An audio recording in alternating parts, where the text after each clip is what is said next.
l'image qu'on a donnée au football joué par les femmes à l'époque, c'était abusé. Et je me suis dit, là, il faut foncer, en fait. Je voulais tout casser tous les jours, en fait. Quand on nous décrit la métropole, quand on est en Martinique et qu'on ne connaît pas, on pense à un truc de ouf, en fait. Quand j'arrive ici en métropole à 16 ans, pour faire le test à Clairefontaine, wow, il faisait froid. Hein. Wendy Renard, comment tu vas? Ça va, merci, très bien. Et toi-même? Ça va, je suis heureux. Je t'ai dit, le projet, moi, c'est d'interviewer des joueurs et des joueuses, donc tout va bien. J'ai un petit rôle privilégié, donc tout va bien. Écoute, on va parler un petit peu de ton actu, très brièvement, parce que en ce moment, avec l'OL, tout va bien. Tu es revenu de blessure en plus. C'est plus sur ce côté-là que je voudrais m'attarder un peu, parce que le sans-faute de l'OL, on commence un peu à avoir l'habitude, même si l'année dernière, il y a eu un petit accro. Mais bref, toi, ta blessure, ton rétablissement, le retour à la compétition, comment ça se passe? Dieu merci, ça va beaucoup mieux. C'est vrai que c'est la première partie de saison, elle est très frustrante pour moi. J'étais en vacances en Martinique, j'ai bien bossé. Quand on a repris la saison, j'étais très bien, j'étais dans le rythme. Après, on a fini notre petit stage avec un match contre les garçons et je me blesse. Je fais une entorse au genou. Derrière, on a ce tournoi aux États-Unis où je joue, mais entorse du genou, on traîne ça pendant un moment. Voilà, début de saison commence, j'ai moins de douleur au genou et j'arrive à me blesser à la cuisse. Difficile parce que c'est vraiment, oui, c'est musculaire, mais au-delà du muscle, c'est l'aponévrose qui a été un peu touchée. Donc ça prend plus de temps. Il faut de la patience et c'est vrai que moi, c'est rare de me voir éloigné, écarté du terrain comme ça, donc c'était pas facile. Dur, on s'occupe, les journées sont très longues parce que quand on est en soins, on fait beaucoup plus d'efforts que celles qui... En fait, c'est différent. C'est pas qu'on fait beaucoup plus d'efforts, mais c'est différent. Quand on vient tous les matins au club, on se dit, on vient, on va toucher le ballon, on va s'entraîner avec, on est sur ce qu'on aime en fait. Là, tu viens au club, tu es blessé et tu sais que tu vas devoir faire des choses que tu en fais moins quand tu joues parce que c'est des choses qui sont, psychologiquement, ça fatigue, même mentalement aussi. Donc, tu travailles différemment. Forcément, on apprend, mais ça a été long, je ne pouvais plus. Mais après, Dieu merci, ça va, j'ai repris. Ok, donc c'est bon, on a retrouvé notre machine de guerre prête à tout péter cette saison. Ça commence. Là, je commence à être bien. On va continuer à travailler pour attaquer 2022 avec la grâce de Dieu et attaquer fort. Hein. Ça marche. Bon, c'est tout ce qu'on te souhaite. Bon, Wendy, avant de continuer déjà, les autres, je vais vous demander de vous abonner parce qu'on va parler de plein de choses passionnantes avec Wendy. Et parmi les choses passionnantes, il y a tes débuts parce que tu es loin d'avoir tu sais, le cadre très classique, métropole, souvent Île-de-France même, où on passe les gammes. Toi, tu as un parcours qui est beaucoup plus particulier et j'aimerais qu'on prenne le temps de revisiter, entre guillemets, un peu tout ça. Pour tes débuts, pour planter un peu le décor, est-ce que tu peux me parler de ton cadre familial? J'ai cru comprendre que soit par l'accent ou par l'envie de préparer des beaux kits, que c'était les Antilles. Évidemment, je l'avais vu dans mes recherches, et on le sait de manière générale. Mais est-ce que tu peux me parler un petit peu du contexte, la vie de famille, le cadre familial, un petit peu le niveau social dans lequel tu évolues quand tu es plus jeune? Non, après, je suis la dernière de la fratrie, que ce soit du côté de maman, du côté de papa. Ma mère, elle a 5 enfants, 5 filles. Et mon papa, il a 7 enfants et 7 filles aussi. Donc, je suis la dernière. Donc, non, dans le cadre familial et social, on est très bien. Sans plus, quoi. On arrive à vivre correctement jusqu'à ce que malheureusement mon père il décède et forcément après là c'était plus compliqué, mais de par les valeurs que mes parents m'ont inculquées, de toujours travailler pour avoir ce qu'on veut dans la vie, on a dû travailler toutes mes sœurs ensemble, on a dû travailler toutes mes sœurs et s'en sortir. Après, je retire même pas une virgule ou rien, même une image, rien de ma jeunesse parce que c'est celle qui a fait qui je suis aujourd'hui. Donc, je suis contente. Comme je dis souvent, tu peux pas dire qu'ailleurs c'est mieux quand tu ne vis pas ce qui se passe ailleurs. Donc, j'ai vécu avec mes sœurs, avec mes copains de ma commune et c'était très bien. Voilà, quoi. Ça n'a rien à changer en fait. Ok, tu m'as parlé de tes sœurs notamment. Est-ce que le sport et le foot, de manière plus précise un petit peu, mais est-ce que le sport, dans tes premières années, est-ce que ça fait partie des valeurs dont tu parlais, que tu inculques tes parents?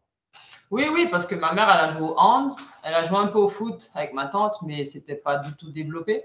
Il n'y avait pas de club, etc. Mais que ce soit mes oncles, mes tantes, elles ont joué au foot. Enfin, ils ont joué au foot, ils ont joué au hand aussi, beaucoup. Ouais, depuis mon plus jeune âge, je suis baigné dans le sport, en fait.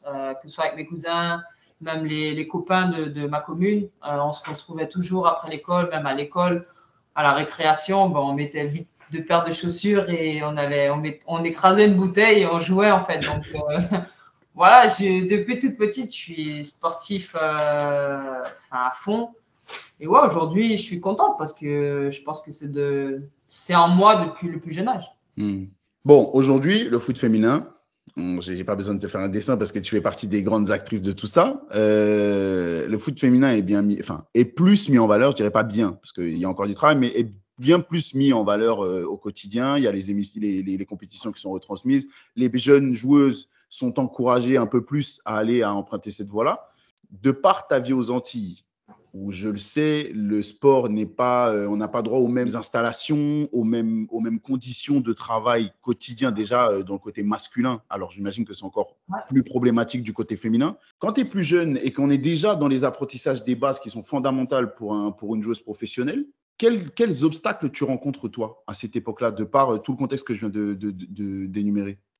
Pour moi, en fait, quand tu es petite et tu n'as rien connu ailleurs, tu n'as pas connu ailleurs, donc tu ne peux pas te dire qu'ailleurs, il y a mieux que toi. Tu imagines que ce que tu as là, ben, les autres ont la même chose, en fait. Ouais. Tu ne peux pas me dire qu'en métropole, c'était comme si, que dans, je ne sais pas moi, un pays Mexique à côté ou Brésil à côté, c'est… En fait, parce que je n'ai pas connu ça, en fait. J'ai connu que ma commune, j'ai connu que la Martinique et je me contentais de ce que j'avais, en fait. Je n'ai pas pris ça comme un obstacle et au contraire, j'étais avec les garçons. Donc pour moi, j'étais bien parce que je me suis dit, ouais, je suis avec eux, je fais ce que j'aime, je progresse, on fait des matchs, voilà, après les tournois, on mange des frites, des frites saucisses vite fait, tu vois. Donc, j'ai pas connu pour me dire c'est un obstacle. Maintenant, après, quand j'arrive ici en métropole à 16 ans, je me dis waouh, je vois clairement la différence en fait. Et dans ma tête, je savais que pour réussir dans le sport, notamment dans le foot, il faut que je parte. Il faut que je parte parce que c'est là où il y a plus de visibilité et c'est là peut-être que j'aurai plus ma chance. Mais dès mon plus jeune âge, je peux pas dire que ça a été des obstacles pour moi parce que j'ai pas connu ailleurs en fait. T'as pas de frustration pendant ton développement parce que tu ne sais pas ce qu'il y a ailleurs. Non, pas du tout. D'accord. Vraiment pas du tout, au contraire. Parce que si c'était à refaire, je referais pareil en fait. Parce que, comme j'ai dit, j'ai pas connu ailleurs et je peux pas dire qu'un tel était meilleur que moi en fait. Chaque personne a son parcours, chaque personne a son destin et mon destin, il était là-bas en fait, c'est tout. D'accord. Quand tu m'as raconté le cadre familial dans lequel tu grandis, et je te présente mes condoléances, même s'il y a beaucoup de temps qui est passé, tu as parlé de la perte de ton père. Dans les clichés du foot, quand on parle de grandir et d'apprendre le football à travers les différentes étapes, on parle souvent du papa. C'est souvent le papa qui est là pour pousser, pour accompagner. Est-ce que tu peux me dire, si tu es d'accord, me parler un petit peu de l'âge auquel tu as perdu ton père et surtout quel rôle il jouait auprès de toi, s'il a eu le temps dans ta vie de jouer ce rôle-là un petit peu d'accompagnateur ou pas? Oui, après, j'ai pas de problème à parler de ça parce que la mort, elle fait partie de la vie. Non, mon père, j'avais 8 ans quand il est parti. Donc, c'était pratiquement au début. Ça faisait juste 1 an que j'avais pris ma licence à l'Essor, Préchotin, dans le club de ma commune. Donc, il n'a pas eu, si tu veux, encore ce qu'on a ou ce qu'on voit au quotidien, les jeunes filles ou même les jeunes garçons accompagnés avec leur père. J'ai pas eu ça. Mais après, je sais que de là-haut, il le fait. Donc, pour moi, voilà, ma mère, elle a été là. Mes sœurs aussi ont été là. Et j'ai eu la chance d'avoir un cousin comme coach. Donc, j'étais pas dépaysé. J'étais pas, si je peux dire, en manque masculine, en fait. C'était mon destin, mais c'est sûr que oui, si je peux dire, j'ai le regret de ne pas le voir là présent physiquement parce que je sais qu'il serait super content et super fier, en fait. Tout, mais la vie, c'est comme ça, hein, malheureusement. Ça m'a forgé et au contraire, je me suis dit, c'est pas tous les jours que papa et maman seront là. Donc, Wendy, il faut te bouger, en fait. Ouais, comme tu dis, je pense qu'il serait fier. Je pense Ouais, qu'il il serait sera fier. fier. Je pense qu'il serait fier. Bon, donc du coup, c'est bien, tu m'as mis en avant en même temps le rôle qu'a joué ta famille, parce que même si ton papa n'est pas là, il y a quand même ta Maman. famille, différentes manières qui te poussent, qui t'accompagnent dans les différentes étapes de ton parcours. Tu m'as parlé du fait d'aller en métropole. Alors, je sais, pour tous les Antillais, la métropole, c'est, comme tu dis, c'est New York, tu vois, Ouais. c'est l'île de En fait, paradis. quand on nous décrit la métropole, quand on est en Martinique et qu'on ne connaît pas, on Ouais. pense à un truc de ouf, en fait. Limite, il y a Pour des nous, voitures volantes, il y a quelque chose ouais, qui se passe. Il y a un non, quand truc. même pas, abuse pas, mais mais je sais pas, on pense ouais, c'est quelque chose de ouf, en fait. Alors que Ouais, non, on arrive, voilà, c'est juste plus grand, voilà, il y a beaucoup de choses qui changent, ça c'est sûr. ouais, Et c'est pour ça que je dis aux gens, certes, on est une île française, mais on vit pas de la même manière en fait. Donc ouais. c'est pour ça qu'il faut un temps d'adaptation quand il y a des jeunes ou même d'autres qui arrivent dans des structures pour travailler. Il faut du temps. C'est bien parce qu'on travaille ensemble, tu vois. Tu fais les transitions pour moi, c'est nickel. Justement, l'adaptation. Est-ce que tu peux me dire déjà comment ça se passe? C'est-à-dire que, OK, tu es une jeune fille qui franchit les étapes dans le sport, avec les limites qu'on connaît, hein, les limites dont tu as parlé. Mais déjà, le fait de basculer, de franchir le cap métropole, comment ça se présente à toi, cette opportunité-là, et comment tu le vis une fois que tu y es? Bon, en fait, je raconte à la fin, parce que ma dernière année avant de partir sur la métropole, j'étais sur le pôle, c'est un peu comme Clairefontaine, qui rassemble les meilleurs sportifs, Mhm. parce que j'étais la première fille auquel le CTR, conseiller technique régional Jocelyn Germain, s'est battu pour qu'elle puisse rentrer. Incroyable. Ouais, j'étais la seule. Et en fait, la dernière année, au cours de l'année, il me dit, bon, ben, en fin d'année, je vais essayer de te trouver un essai à Clairefontaine, donc prépare-toi. Et après, bon, l'année, on enchaîne, etc. Et on arrive vers le mois de peut-être mars, avril, et il me dit, ouais, il faut que je vois ta maman. Donc je lui dis, ok, vendredi soir, ma mère, elle vient et me récupérer au lycée, et donc du coup, il discute et il me dit, bah, je vais te trouver un essai à Clairefontaine. Enfin, j'ai trouvé un essai pour toi à Clairefontaine, il faut que tu partes. Et là, je me regarde et je lui dis, dans ma tête, je commence à me dire, oh, ça va être dur, parce que ma mère, elle va me dire comment elle va faire, tu vois, financièrement. Et je savais que ça allait être compliqué, en fait. Et exactement, bah, quand ma mère lui a dit, ouais, mais là, ça va être dur. Enfin, bref, voilà, ça va être compliqué, qu'elle peut pas là en ce moment, etc. Donc, après, Jocelyn a dit, bon, on va tout faire, on va se débrouiller, mais il faut qu'elle parte, tu vois. Donc, on a continué et après, je suis parti en métropole. Quand je suis arrivé ici à Paris pour faire le test à Clairefontaine, wow, il faisait froid. Hein. Ah, il faisait froid. Ah, d'habitude, t'es en t-shirt, t'es bien, t'es au pays, t'es en jaquette. Et là, pourtant, Ouais, c'était au mois de juin. ouais, ok. Et quand j'arrive là-bas, bah, avec quelques années d'expérience, je connais Clairefontaine. C'est sous les bois là-bas, il n'y a rien là-bas. T'es à Perpète et il n'y Ouais. a personne. Et quand j'arrive, je me dis, ça va être dur. Et donc après, je passe les tests, etc. Je me sens plutôt bien malgré les conditions. Et à la suite de ça, on ne m'a pas accepté, on ne m'a pas prise à Clairefontaine. Donc le CTR, ils sont encore battus. Et après, ben, quand il s'est battu pour moi, il m'a dit, bah, j'ai un ami qui est à Lyon, je l'appelle pour savoir s'il peut aller voir le coach. Donc c'est comme ça, en fait, l'ami, c'était aujourd'hui mon conseiller Fred Labiche. Il est parti voir le coach. Et après, j'ai pris le train toute seule, je suis venue à Lyon. Et quand je suis Incroyable. arrivée, à l'après-midi, bah, j'ai été à l'entraînement direct. Un petit rayon de soleil, tu vois. J'arrive très bien, il faisait assez bon, donc j'étais bien, j'ai pas trop froid. Et voilà, au bout de 30 minutes, il a dit à mon conseiller, c'est bon, je la garde. Et lui, mon Ok. conseiller, il m'a rien dit. Et voilà, j'ai continué ma semaine. Et en fin de semaine, on a fait une réunion. Et il m'a dit, bah, c'est bon, l'OL te veut, donc on va devoir rentrer au pays, chercher les affaires et revenir. Donc, tu as 16 ans quand tu vis tout ça, toute Voilà, seule. quand je vis sous, ouais, 16 ans. C'est incroyable. Mais C'est j'ai pas le choix. incroyable. Quand t'as pas le choix, tu dois te débrouiller, en fait. T'as Oh, pas le bah, choix. t'as pas le choix. Le choix, tu l'as. Le choix, tu peux te dire, c'est trop compliqué, ça me fait trop peur Non, et j'arrête. je Le veux choix, tu l'as. arriver. Mon rêve, c'est de réussir, donc j'ai pas le choix. En fait, aujourd'hui, oui, ça fait 15 ans que je suis en métropole. Ouais, Je me dis, des fois, on pense là, enfin, je reste là et je pense, je me dis, ouais, c'est incroyable quand même, en fait. Parce ouais, que même, je pense à ma mère, d'avoir laissé partir, enfin, de voir sa fille partir à 16 ans, où elle peut pas me suivre, où on perd, enfin, elle perd son mari et je perds mon papa quelques années avant. Tu te dis, c'est une déchirure en fait. Mais aujourd'hui, voilà, je regrette rien du tout. Et si c'était à refaire, je ferais pareil en fait. Mhm. Mhm.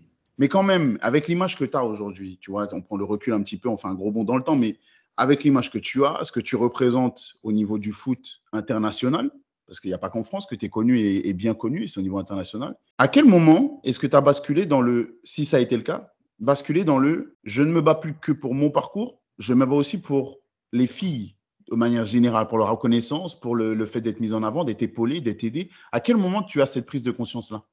Pour être honnête, Ouais. la première finale jouée en Ligue des Champions. C'est qu'à partir du moment où je suis monté avec l'équipe première, j'ai dit là, ça y est, j'ai eu, entre guillemets, ce que je voulais, c'est-à-dire m'entraîner avec les pros, même si on n'était pas pro à l'époque, mais tout était fait pour qu'on soit pro. Mhm.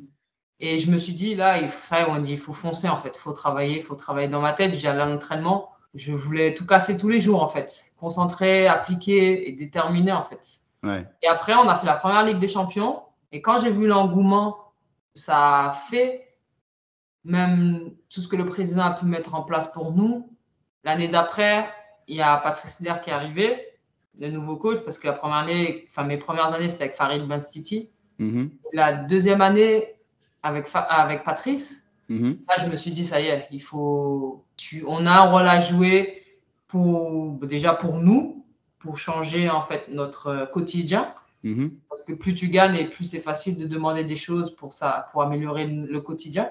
Ouais. Et forcément, plus tu montes, plus tu gagnes des titres, plus tu as envie de gagner encore d'autres. Et c'est comme ça, en fait, dans ma tête, c'était en fait tout le temps, je monte les étages. Et l'objectif, c'était de rester, en fait. Tout ce qu'on fait, forcément, c'est pour les générations suivantes parce que tu leur montes un peu la voie de détermination, de rigueur Ouais. et surtout Ouais. au niveau. C'est justement les stéréotypes qui vont avec le foot, les limites qu'on impose constamment, que ce soit aux joueurs masculins ou féminins. Toi, ton combat vis-à-vis de ça, est-ce que tu as pleinement conscience que tu le mènes? Et surtout, à quel point est-ce qu'il a été intense dans ton parcours? Est-ce que c'est vraiment quelque chose contre lequel il a fallu lutter de manière quotidienne? Personnellement, non. C'est plutôt des témoignages que j'ai reçus Mhm. par rapport à ça. L'image qu'on a donnée au football joué par les femmes à l'époque, Ouais. c'était une image, voilà, on connaît tout ce qu'il y a. Je n'ai pas envie de répéter aujourd'hui parce que je pense qu'on a franchi énormément de paliers. Ouais. C'était une image garçon manqué. Enfin, voilà, c'était abusé. En tout cas, on montre aujourd'hui que nous sommes des femmes en fait. Que sur Ouais. le terrain, voilà, nous sommes là, on joue au foot. Mais après, en dehors, il faut faire la part des choses et nous sommes des femmes avant tout. Donc, Mhm. oui, il y a ça. Après, d'une manière générale, tu ne pourras pas empêcher les gens de penser ce qu'ils ont envie, en fait. Ouais. Et nous, notre job, si on s'attarde sur tout ce que les gens disent, à un moment donné, tu perds trop d'énergie pour rien, en fait. Parce que ta salive, c'est à toi. Si tu as envie de parler, tu parles. Tu fais ce que tu veux. Maintenant, on demande juste à ce qu'on soit respecté de par tout ce qu'on fait, en fait. Parce qu'on travaille, on transpire comme les hommes. Mhm. Je ne vois pas pourquoi on va avoir des jugements sur des choses que nous, on n'a pas demandé, en fait. Donc, D'accord. D'accord. Bon, on a parlé des moyens mis à la disposition de tout le monde. Le dernier élément dont je voulais parler avec toi, qui est très important, c'est l'équipement. Et l'équipement, Adidas fait du bon travail par rapport à tout ça. Et il y a la nouvelle Predator Edge qui est sortie. Il y a beaucoup, et d'ailleurs, c'est principalement des femmes qui mettent en avant ce produit-là. Déjà, d'une, est-ce qu'il y a une fierté derrière ça? Mais de deux, est-ce que tu peux me parler de la différence un petit peu du côté nouveau qu'apporte ce produit-là, toi qui as pu le tester? déjà, la paire en elle-même, elle est juste magnifique, en fait. Elle est belle. Les Ouais. couleurs choisies, elles sont belles. Magique même. Je trouve trop super Ah, belle, ouais. elles Elles sont sont belles. super belles, ouais.